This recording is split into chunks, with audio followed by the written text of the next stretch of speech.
And good morning sa inyo lahat mga kababayan, mga idol. So, magandang umaga at sana po ay nasa mabuting kalagayan kayo dyan sa inyong mga area ngayon kung saan man kayo mga idol. So, balik araw ng Sabado ngayon mga idol ay August 22, 2025. So, patuloy kami dito sa pagbuo sa aming mga ginagawa dito sa construction site sa Tacorong sa South Cotabato, no? Ayan. So, yung mga kasamahan natin ay kanina pa sila nag-umpisa. Nagyupi na sila ng mga kabilya. At yung mga kasama natin iba rin sa taas ay nag-umpisa na rin. Tayo ay patuloy pa dupi ng mga stirrup para sa biga kasi kinulang kasi mga idol. So, yan, at abang-abang kayo bukas mga idol kasi magsasama kami ni PB Team Panday bukas at may pupuntahan po siyang project po, no, sa Kidapawan lang po. Kidapawan, South Cotabato naman ata yung address dyan sa Kidapawan. So bali po bukas sasamahan ko po siya kasi kaibigan po at gusto po niyang magsama kami. Baka namimiss niya na ako. Ayan, joke lang po. So wala mang problema kasi kaibigan natin yan, hindi natin pwede yung ayawan kasi malaki po rin ang naitulong niya sa akin. So maraming salamat din sa kanya dahil sa kanya ay naging ako dito, naging isang vlogger ako dito po sa YouTube, no? So thank you sa inyong lahat sa suporta galing sa PB Team Panday, sa lahat po ng PB Team. Ayan, nanguna po kay Sir Paul, lahat po ng kanyang mga viewers po, no, ay sumisingit dito at nag-subscribe na rin sa akin channel. So thank you. Alam ko na ang kabaitan nyo ay walang sawa. So ayan, ang atin na lang pong magagawa dito mga idol, ang tutulong ko sa inyo ay ang kabutihan na ugali. Palagi yan sa aking isipan, sa puso. At yung mga tutorial ko na video taga-upload po ay mayroon tayong mga tutorial na hindi kayo maboboard sa aking mga video na ina-upload kasi nagbibigay tayo ng kaalaman o learnings, no? Yan, so thank you. And yan, ano muna po tayo, mag-intro po muna tayo mga idol at thank you sa inyo lahat.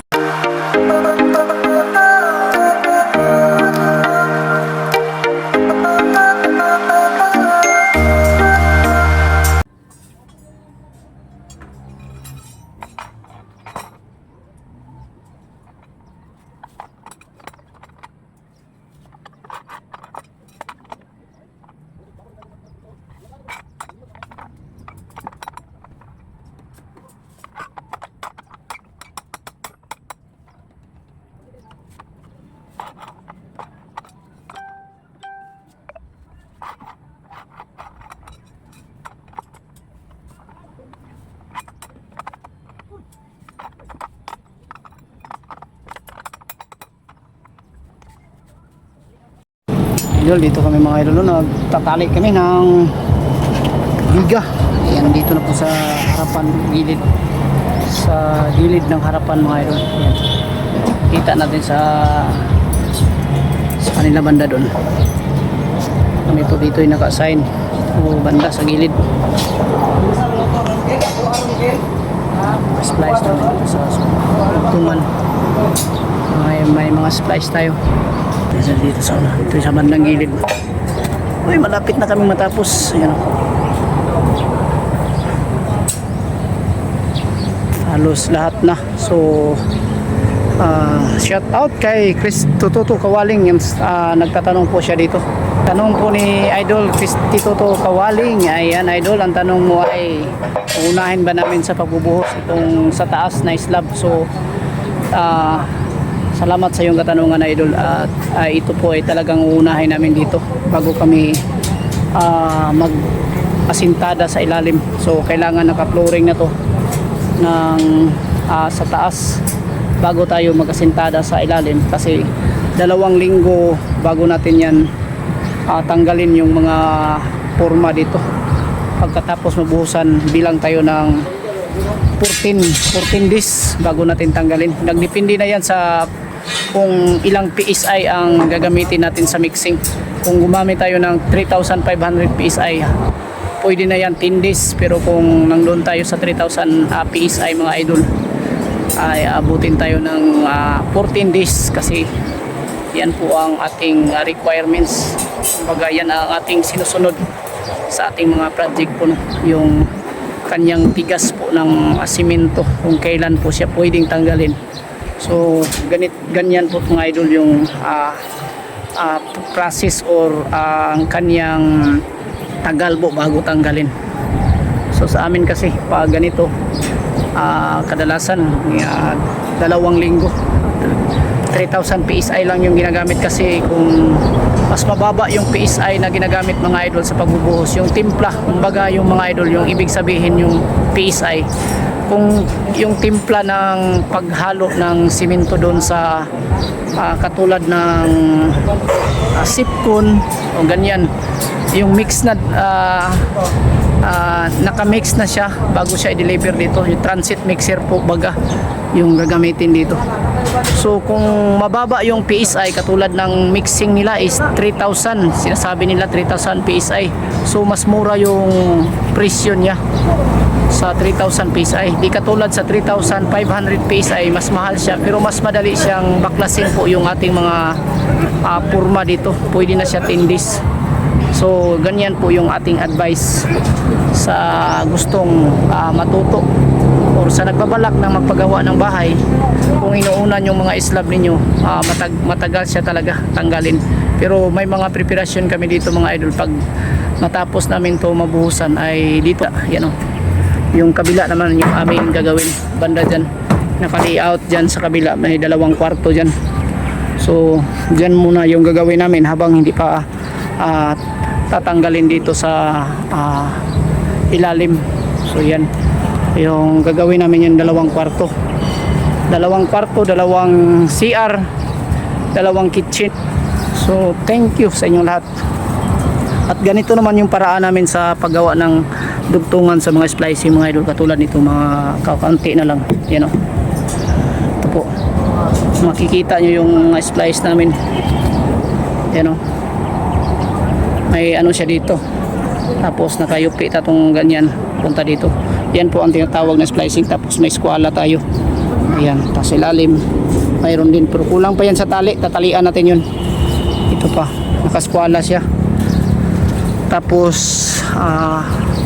pumapalo siya dito mga idol, hanggang dito siya sa labas ng poste.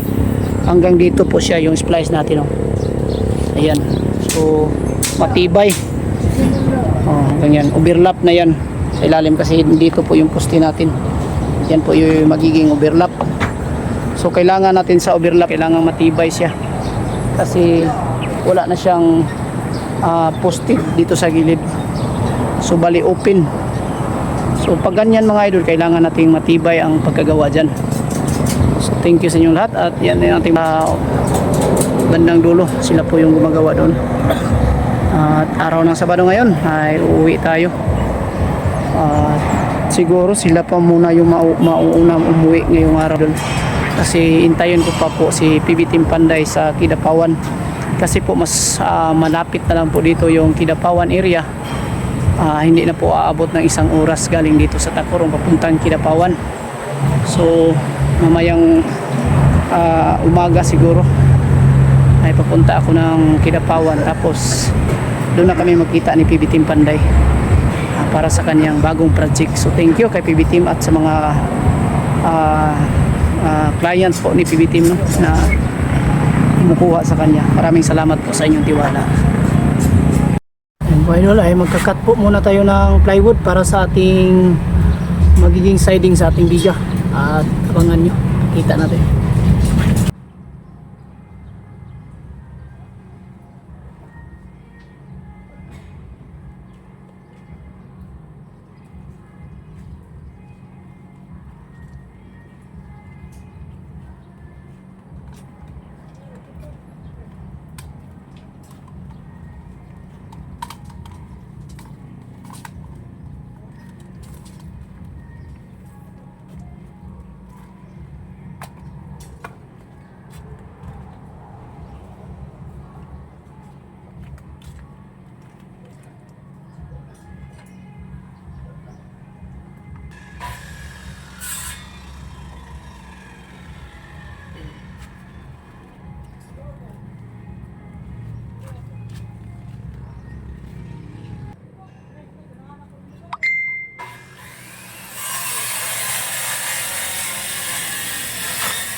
Dili ninyo extra tubangan daw.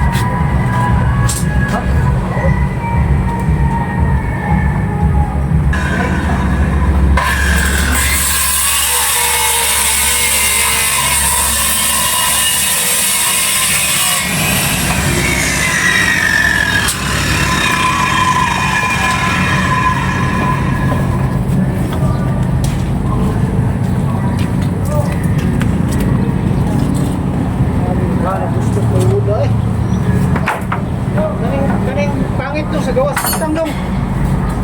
Kanila prani pangit tayo sa gawas niya, ayon sa sunod ha. Dili ala ni mo. Ala ni mo. Sa gawas ni kay really ni puro tanggal na to sa porma, gwapo gyapon siya. Pagbilan na lang.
magiging siding ng ating bigas. So ito na po yung, ako po yung nag-cutting dito, tapos iba na po yung naggawa ng nagpapanday.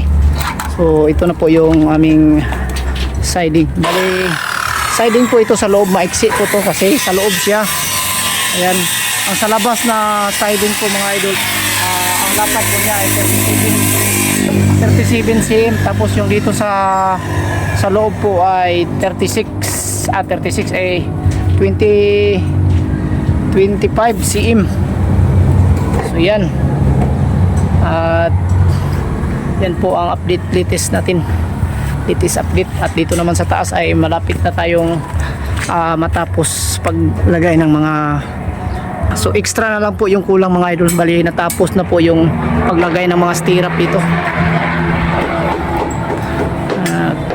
Kulang pa ng kahoy dito sa gitna mga idol kasi masyadong malayo.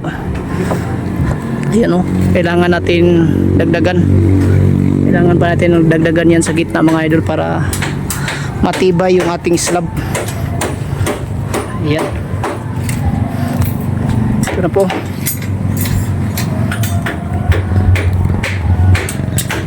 Kabilya natin mga idol. Inuuna natin dito sa taas para mauna natin mabuhusan tong sa taas mga idol bago tayo sa ilalim. Yan po yung kabuuhan na naganap dito.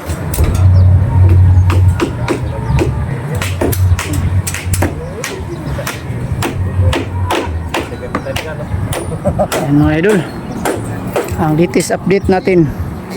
At araw yun ay wala pang naghati dito ng pangsahod ay pupuntahan ko na kasi baka mabukan sila ng ulan. Hapon na kasi, malapit ng mag 3 o'clock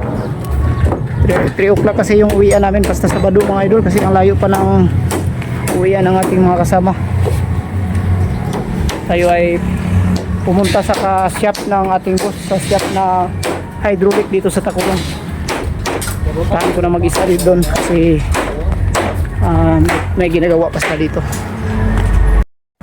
So yan, at mag-shoutout na muna po tayo mga idol sa ating mga mahal na mga viewers, no? Ayan, shoutout kay Sonia Biloria. Ayan, shoutout sa iyo idol, Sonia Biloria. And Lily Rose Coronado from Banga, South Cotabato. Ayan, thank you sa iyo idol. And Lelia Ligaspi watching from Antipolo. Ayan, kay Lilia, shoutout sa iyo idol at ingat ka palagi. At kay Melinda Puras from CDO. Ayan, at kay Noel Mangharis watching from Bilguin. Miriam De La Rosa, ayan, shoutout sa inyong lahat mga idol.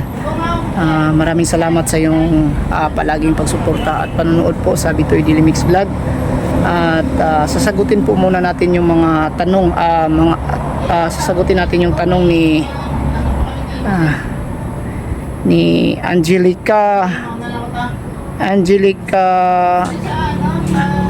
Pokso. Ayan, ang tanong po niya, Sir Bitoy, ask ko lang po yung hagdan po. Sige call. Yung hagdan ko po kasi kinakalawang na po.